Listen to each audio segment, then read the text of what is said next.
ప్రభుత్వము దున్నపోతు మీద వానబడినట్టు విద్యార్థుల సమస్య వాళ్ళకి అర్థం కాదు, యువత సమస్య అర్థం కాదు.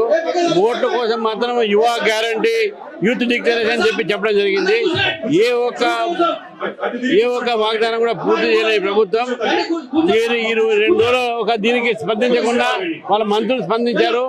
రానున్న రోజుల్లో తప్పకుండా ఈ యొక్క ఉద్యమాన్ని ఉద్రిక్త చేస్తాము.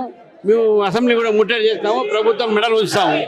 అన్న కేవలం ఫీజు రియంబర్స్మెంట్ పైన తదుపరి 22A పైన కూడా మీ కార్యాచరణ ఉండబోతుందా? అంటే మేము ఈ యొక్క జిల్లాలలో కూడా ఈ కార్యక్రమం చేస్తాము. అదేవిధంగా ఈ అసెంబ్లీ ముట్టడి కూడా చేస్తాము. పెద్ద ఎత్తున మేము విద్యార్థుల్ని మొబిలైజ్ చేసి అసెంబ్లీ ముట్టడి కూడా 7వ తారీఖు జరుగుతుంది. పొన్నం ప్రభాకర్ ఒక సవాల్ విసిరాడు. ఎందుకు బీఆర్ఎస్ హయాంలో చేయని బీజేపీ ఇప్పుడు కాంగ్రెస్ హయాంలో ఈ ఫీజు రియంబర్స్మెంట్ పైన దీక్షలు చేస్తున్నారని ఏం సమాధానం చెప్తారు? ఆయనకు తెలవదేమో, అప్పుడే చేసినాం మేము. అప్పటి నుంచి ఇప్పుడు కంటిన్యూ అవుతున్నది. ఈయన కొద్దిగా చరిత్ర చేసుకోమని చెప్పండి. తెలవకుండా మాట్లాడటం వీళ్ళ మంత్రులకు అలవాటు అయిపోయింది. వ్యవస్థ పైన చిత్తశుద్ధి ఉందా?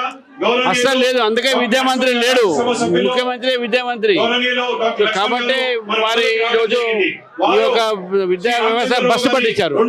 గత 4.5 సంవత్సరాలుగా 20 లక్షల మంది విద్యార్థుల భవిష్యత్తు అంధకారంలో మునిగిపోయింది.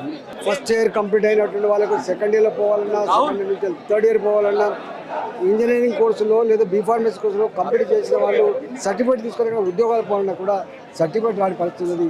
20,000 కుటుంబాల తల్లిదండ్రులు ఇవాళ కన్నీళ్ళు పెడతా ఉంటే ఈ రేవంత్ రెడ్డి నిమ్మకం అయితే వివరిస్తున్నాడు. ఇవాళ నీకు దమ్ముంటే ఏ భూములు అయితే నువ్వు 250 కోట్ల ఎకరాలతో అమ్ముతున్నావు, 50 ఎకరాల భూమిని కనుక నువ్వు అమ్మగలిగితే ఇవాళ 12,000 కోట్ల రూపాయలు 20 లక్షల మంది విద్యార్థుల జీవితాలు ఇలా బాగుపడేటువంటి ఆస్కారం ఉంది. కానీ దాని మీద దృష్టి పెట్టాలని చెప్పి కోరుతాం. ఆత్మగౌరవానికి సంబంధించిన తెలంగాణ ప్రజల ఆత్మగౌరవం దెబ్బతిన్నది ఆయన టూర్ కి పర్మిషన్ ఇవ్వకపోతే అనడం. ఆత్మగౌరవం అంటే అర్థం తెలియనోడు రేవంత్ రెడ్డి, ఆత్మగౌరవం అడ్రస్ తెలియనోడు రేవంత్ రెడ్డి.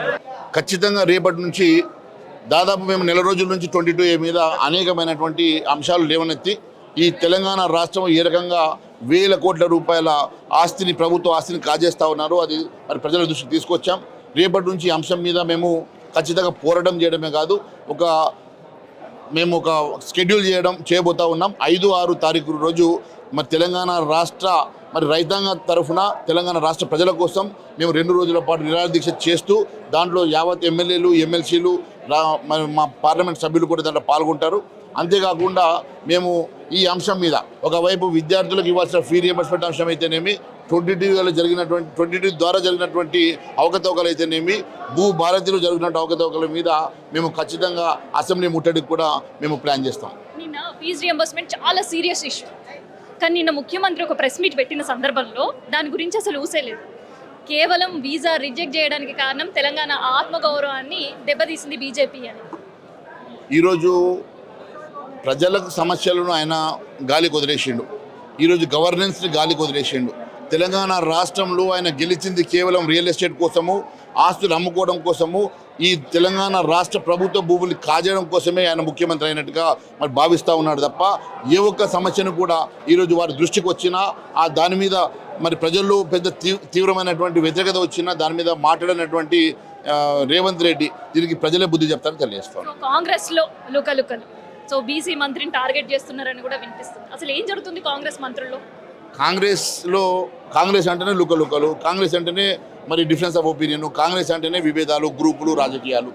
అది బహిర్గతం అయితే ఈరోజు మంత్రుల మధ్య సఖ్యత లేదు, ఎమ్మెల్యేలు అంతా డిసిడెంట్గా ఉన్నారు, ఈరోజు ముఖ్యమంత్రి మీద విశ్వాసం లేదు, ఈరోజు పూర్తిగా రాష్ట్రంలో గవర్నెన్సే లేదని తెలియజేస్తా ఉన్నాను.